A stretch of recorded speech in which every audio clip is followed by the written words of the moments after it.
ठीक है। Home rule movement जो थी आपकी, समझिए, जब बाल गंगाधर तिलक जेल से लौट कर आए 1915, 1914, 16 की बात है। तिलक जब जेल से लौट कर आए, जेल कहाँ पर हुई थी ना, मांडले जेल हुई थी बर्मा में। वहां पर उन्होंने गीता रहस्य किताब लिखी थी। गीता रहस्य किताब में उन्होंने लिखा था Arctic home of the Vedas. ठीक है, ऋग्वेदिक आर्यन जो थे वो आर्कटिक से आए हैं, नॉर्डिक कंट्री, स्कैंडिनेविया समझ लो, वहां से आए। अच्छा, होम रूल मूवमेंट। अब एनी बेसेंट जो यहाँ पे इंडिया में थी, जो थियोसॉफिकल सोसाइटी बनाई थी एच एस ऑलकॉट और मैडम ब्लवाट्स्की ने, मद्रास अदियार में हेडक्वार्टर था उसका, फिर उसको हैंड ओवर कर दिया था एनी बेसेंट को। एनी बेसेंट ने बनाई थी। उसके बाद all India home rule league, all India home rule league था एनी बेसेंट का। इतने तिलक लौट कर आए। तिलक जब लौट कर आए जेल से टाइम रह गए तो पॉपुलैरिटी थोड़ी सी कम हो गई थी। तो तिलक ने सोचा कि मैं बॉम्बे और पुणे वाला एरिया कवर कर लेता हूं। तो इनकी बनी होम रूल लीग। सिर्फ होम रूल लीग किसकी थी? तिलक की। All India home rule league आया तो एनी बेसेंट की थी। बाद में बाल गंगाधर तिलक ने होम रूल लीग का नाम बदल कर दिया स्वराज्य सभा। होम रूल मतलब स्वराज्य, मेरा राज्य, स्वराज्य सभा। तो आपके आईएएस प्रीलिम्स का क्वेश्चन हो चुका है ये। स्वराज्य सभा was established by whom? Option था एनी बेसेंट, बाल गंगाधर तिलक, लाला लाजपत राय, गोपाल कृष्ण गोखले। तो बाल गंगाधर तिलक। ठीक है, होम रूल लीग में इससे ज्यादा और कुछ भी नहीं है। इसके ऊपर आप ज्यादा दिमाग मत मारना।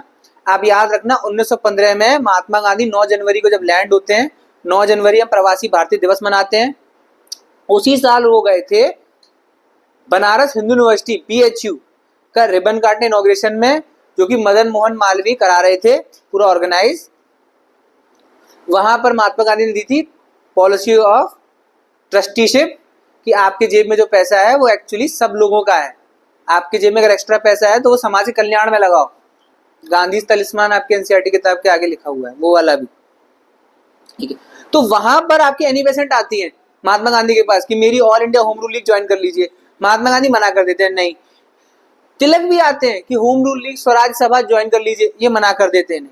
पर गोपाल कृष्ण गोखले जब आते हैं और बोलते हैं कि मेरी सर्वेंट्स ऑफ इंडिया सोसाइटी है और मेरा न्यूज़पेपर सुधारक है, इसको आप ज्वाइन कर लीजिए, तो महात्मा गांधी एक्सेप्ट कर लेते हैं। ठीक है, तो Mahatma Gandhi accepted and became member of servants of India society of Gopal Krishna Gokhale.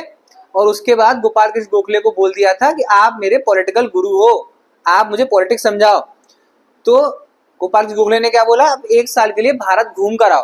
Mahatma Gandhi आप जाओ, आप इंडिया देखा नहीं आपने 1 साल। तो महात्मा गांधी 1916 में क्या कर रहे थे, इंडिया घूम रहे थे।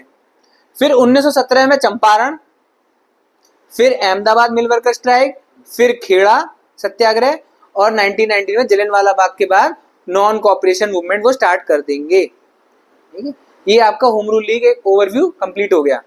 याद रखना, तिलक और एनी बेसेंट की home rule league Mahatma Gandhi ने ज्वाइन नहीं करी थी। ठीक है, बस इतना।